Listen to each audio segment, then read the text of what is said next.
आज हामी करिंची खापरा पिठा हामी करी नहीं गो हमार माई करिंचिलो।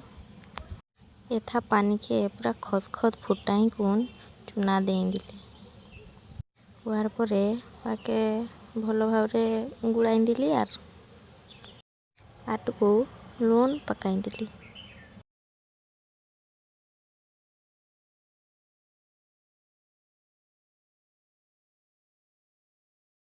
वार परे आंगुर लगाई कुन एकटा पलम रखें दिले और वाके गरम कर दिले।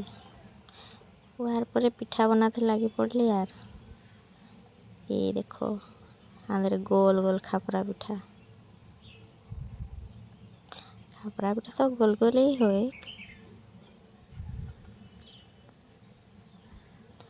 एथा रेडी हैं गलो हमारा गोल गोल खापरा पिठा।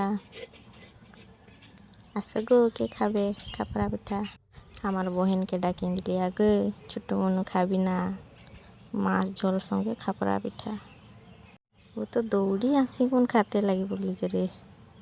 एथा मेरे बाप और माई कथा आछेन कि के तो खाई दिलो हमारा एकटाও नहीं पेलो जे खाते लाई बार परे हामी खाई दिली।